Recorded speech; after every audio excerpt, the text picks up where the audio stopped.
Ese mapa no debería existir. Apareció en silencio, pero en el mismo instante en que fue visto, sacudió a toda la comunidad académica. No por su belleza, no por su antigüedad, sino por lo que mostraba. Algo que rompía por completo la historia que la humanidad había creído durante siglos. Una piel de pergamino vieja, amarillenta, con líneas de tinta marrón desvanecidas por el tiempo. A simple vista, no era diferente de cientos de mapas medievales. Pero si se miraba con atención, en la esquina noroeste, donde debería haber solo un océano vacío, aparecía una masa de tierra extraña. Sobre ella había un nombre: Vinland.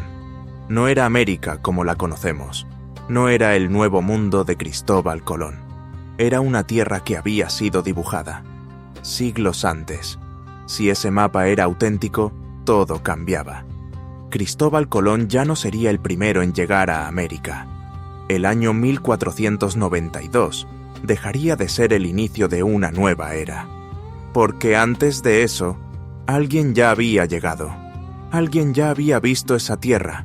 Y lo más inquietante, alguien la había dibujado. ¿Pero quién? ¿Y cómo?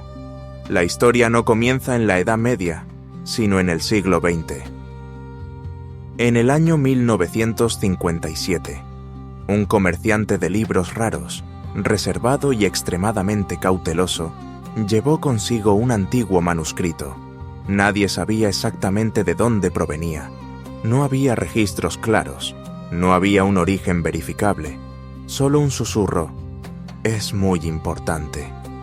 Ese manuscrito contenía algo que al principio nadie notó, hasta que fue completamente abierto. Dentro estaba el mapa. Las primeras personas que lo vieron no comprendieron de inmediato lo que tenían delante. Solo sintieron que algo estaba mal. Una sensación inquietante, como cuando te das cuenta de que estás mirando algo que no pertenece a su época. Porque se suponía que ese mapa había sido dibujado alrededor del siglo XV, un momento en el que, según la historia oficial, América era completamente desconocida para Europa. Y sin embargo, en ese mapa, la costa occidental del Océano Atlántico ya no era un vacío. Tenía forma, tenía estructura, tenía curvas, inquietantemente precisas. No era perfecto, pero lo suficiente para entender que no era imaginación. Un académico en ese momento susurró, como si temiera escucharse a sí mismo: esto no puede ser correcto. Pero el mapa seguía ahí, no desapareció, no se corrigió solo, y entonces empezó a difundirse. El rumor de un mapa de Vinland comenzó a filtrarse en el mundo académico. Al principio eran conversaciones privadas, reuniones discretas, miradas llenas de sospecha, pero cuanto más lo observaban, más lo analizaban, más lo examinaban. Todo se volvía más caótico. Algunos afirmaban: esto es una prueba clara de que los pueblos nórdicos llegaron a América mucho antes, y que ese conocimiento fue transmitido a Europa antes de Colón. Otros respondían con una sonrisa fría: imposible, es una falsificación. Pero lo verdaderamente inquietante no era que hubiera quienes creían y quienes no, sino que nadie podía demostrar de inmediato que era falso. La tinta parecía antigua, el pergamino era auténtico, los símbolos, la escritura, todo coincidía con la época. No había señales evidentes de tecnología moderna. Era como un impostor perfecto, o una verdad enterrada. Los primeros investigadores que profundizaron comenzaron a notar detalles extraños. El contorno de Vinland no se parecía a ninguna tierra imaginaria conocida. No era una isla simple y redonda. Tenía entrantes, extensiones, deformaciones, como si quien lo dibujó hubiera visto realmente el terreno, pero sin herramientas precisas para reproducirlo. Más un recuerdo que una copia exacta. Y entonces apareció un detalle que dejó a muchos en silencio. En el mapa, Vinland no estaba aislado. Formaba parte de un sistema geográfico coherente. Aparecían Groenlandia, Europa, Asia, todo estaba conectado de una forma casi lógica. No era un dibujo improvisado. Era parte de un mundo que ya había sido comprendido. Ahí fue cuando el miedo comenzó a filtrarse. Porque si eso era cierto, significaba que la historia había sido reescrita, no con nuevos descubrimientos, sino ocultando lo que ya se sabía. ¿Quién dibujó ese mapa? ¿Por qué desapareció del curso de la historia? Y lo más inquietante, ¿quién lo mantuvo en silencio durante siglos? Esas preguntas no tenían respuestas claras, pero eran suficientes para que los investigadores comenzaran a profundizar. Ya no miraban solo el mapa. Comenzaron a estudiar el manuscrito que lo acompañaba. Un documento religioso antiguo, páginas gruesas, escritura uniforme. Nada fuera de lo común, hasta que se comparó con más detalle. Algo no encajaba. El mapa parecía haber sido insertado. No era parte original del libro, como si alguien, en algún momento, lo hubiera ocultado dentro. No para exhibirlo, sino para esconderlo. ¿Por qué? Si era un mapa común, ¿por qué ocultarlo? Si era falso, ¿por qué colocarlo dentro de un manuscrito auténtico? Todo empezó a volverse más confuso, paso a paso. Y entonces, cuando el mapa fue expuesto a un público más amplio, ocurrió algo que nadie esperaba. No solo atrajo la atención de los académicos, desató discusiones intensas, acusaciones y esfuerzos silenciosos por demostrar que era falso. No para encontrar la verdad, sino para apagarlo. Porque si el mapa de Vinland era real, entonces existía otra historia, otra versión del pasado, que alguna vez fue conocida. Una historia que alguien no quería que supiéramos. Y desde ese momento, el mapa dejó de ser un simple objeto antiguo. Se convirtió en una chispa, algo capaz de incendiar todo lo que la humanidad creía seguro. Pero esa chispa también empezó a iluminar las primeras grietas, pequeñas señales que antes nadie había notado, detalles extremadamente sutiles, ocultos en la tinta aparentemente inofensiva. Y cuando los primeros investigadores comenzaron a analizarlos, no solo encontraron respuestas, encontraron algo aún más inquietante. Un rastro que no pertenecía al siglo XV. Ese rastro no era un error menor, era algo que no debería existir en ningún documento medieval. Cuando los investigadores comenzaron a examinar más a fondo la tinta del mapa, no lo hicieron a simple vista. Usaron microscopios, análisis químicos, métodos que el autor del mapa, hace siglos, jamás podría haber imaginado. Y entonces lo encontraron. Dióxido de titanio, un compuesto comúnmente utilizado en el siglo XX, especialmente en tintas y pinturas modernas. Algo que en el siglo XV simplemente no existía en los procesos de fabricación de tinta. La sala quedó congelada. Nadie habló durante varios segundos, largos y asfixiantes. Porque, ¿qué significaba eso? Si la tinta contenía dióxido de titanio, entonces ese mapa no podía haber sido dibujado en la Edad Media. Tenía que ser falso. Un golpe directo. Algunos casi suspiraron aliviados. Por fin había algo claro, una prueba concreta, una señal imposible de negar. Pero ese alivio no duró, porque no todos estaban de acuerdo. Otro grupo, tras examinarlo con más detalle, empezó a cuestionar esa conclusión. No negaban la presencia del dióxido de titanio, pero dudaban de cómo había llegado allí, no en una forma moderna, sino en una forma extremadamente refinada, casi similar a minerales naturales poco comunes, no en partículas grandes como las de la pintura industrial, sino en partículas microscópicas, casi uniformes, demasiado perfectas, demasiado limpias, demasiado extrañas. Un experto dijo algo que dejó a muchos en silencio. Si esto es falso, quien lo hizo no solo es bueno, está adelantado a la tecnología de su tiempo. Porque en los años 1960, producir partículas de dióxido de titanio con ese tamaño y esa uniformidad era prácticamente imposible. Entonces, ¿qué estaba ocurriendo? Un lado afirmaba: esto prueba que el mapa es falso. El otro respondía: precisamente ese detalle hace que sea aún más difícil que lo sea. La contradicción empezó a expandirse. Ya no era un debate científico común. Se convirtió en una guerra. Artículos aparecían sin parar. Conferencias tensas. Discusiones que duraban horas, donde nadie cedía. Algunos aseguraban que el mapa era el fraude más sofisticado jamás creado. Otros creían que estábamos interpretando mal nuestra propia evidencia. Y en medio de todo, el mapa permanecía en silencio. Pero no solo en silencio, parecía resistirse. Cuanto más profundizaban los análisis, más confuso se volvía todo.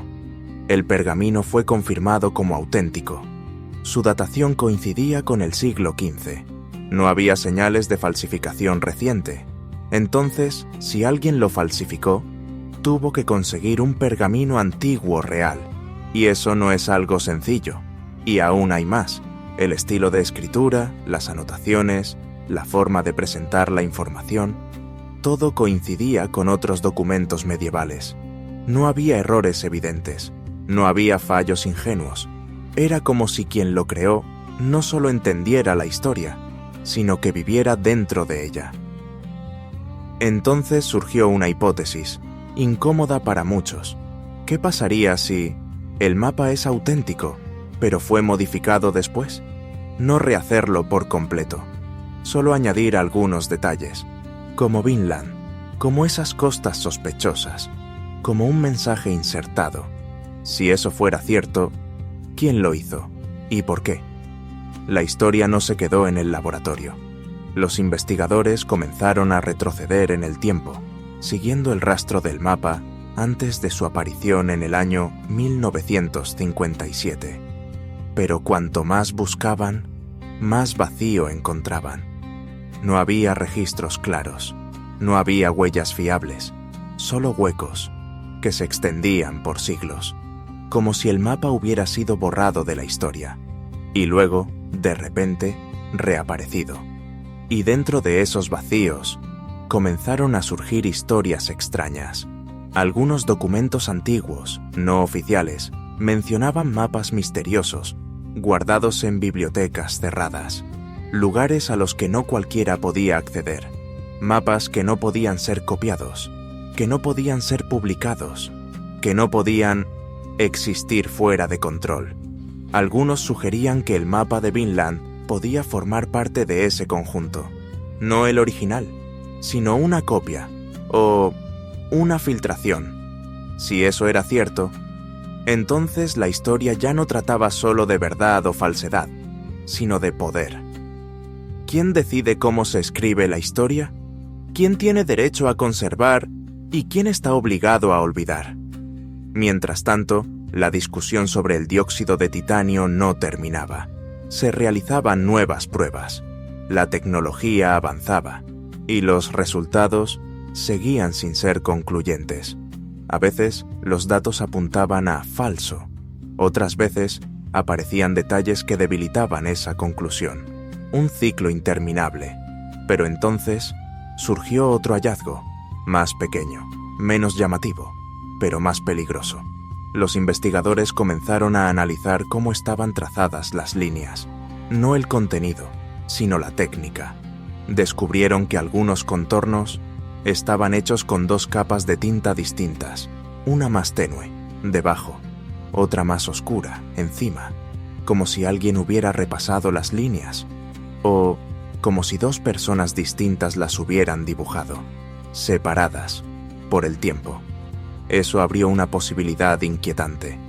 El mapa original podría no haber tenido Vinland, podría haber sido solo un mapa medieval común, hasta que alguien, en un momento desconocido, añadió ese detalle, no como decoración, sino para cambiar su significado.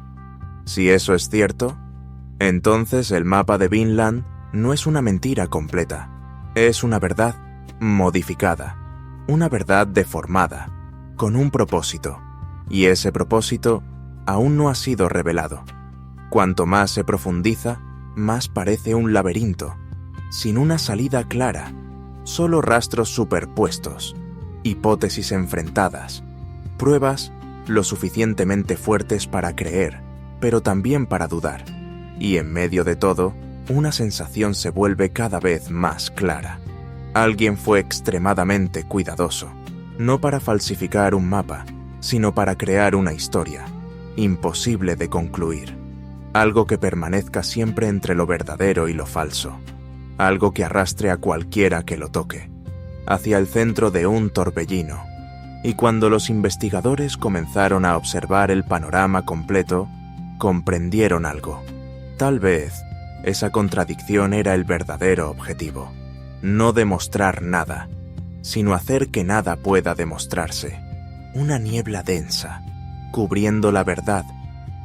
Pero dentro de esa niebla, aún hay destellos, pequeños detalles, ignorados, señales que no están en la tinta, ni en el pergamino, sino en la forma misma en que el mapa fue dibujado. Y cuando un pequeño grupo comenzó a centrarse en esos detalles, no encontró respuestas. Encontró una dirección que conducía a una posibilidad aún más inquietante que la de que el mapa sea falso, que el mapa de Vinland podría no ser el único. Puede que el mapa de Vinland nunca haya estado solo. Esa idea no surge de una prueba clara, nace de una sensación que se vuelve cada vez más fuerte cuando se te empieza a comparar este mapa con otras piezas de la historia, cosas que fueron ignoradas, consideradas extrañas, apartadas por no encajar. Relatos dispersos de los pueblos nórdicos, historias sobre una tierra con uvas silvestres, con bosques densos, con inviernos duros pero donde aún había vida. Viajes que nadie registró por completo, pero que tampoco desaparecieron del todo.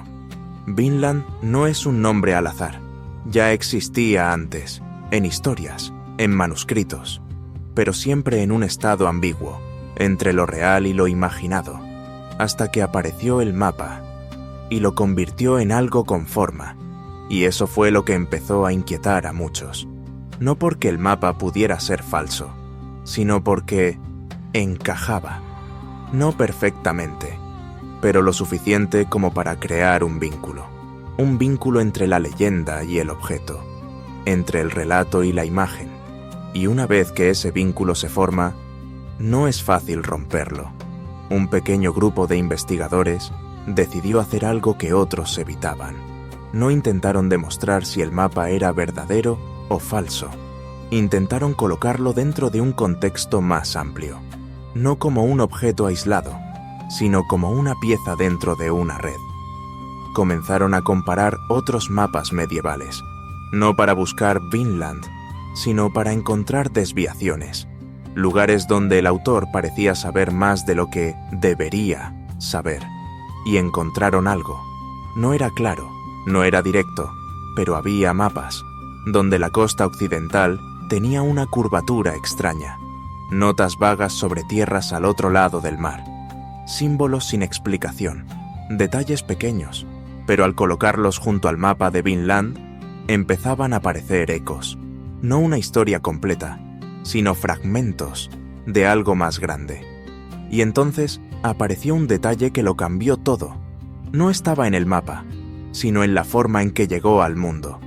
El mapa de Vinland no fue descubierto en una gran excavación, no apareció en un archivo famoso, surgió a través de un comerciante de libros, un camino demasiado silencioso, demasiado discreto, demasiado conveniente. Algunos comenzaron a preguntarse, ¿y si no fue un hallazgo accidental? ¿Y si fue introducido? No como un engaño, sino como una prueba, un experimento, para ver cómo reaccionaría el mundo si la historia se tambaleara. Y esa reacción ocurrió. Caos, división, ninguna conclusión. Exactamente lo que una prueba necesitaría. Pero lo más inquietante estaba en otro lugar. A lo largo de décadas de discusión, la tecnología avanzó. Los métodos se volvieron más precisos. Herramientas que antes eran impensables se volvieron normales. y con cada nuevo análisis, el mapa de Vinland se negaba a morir. No fue descartado por completo, pero tampoco confirmado de manera definitiva.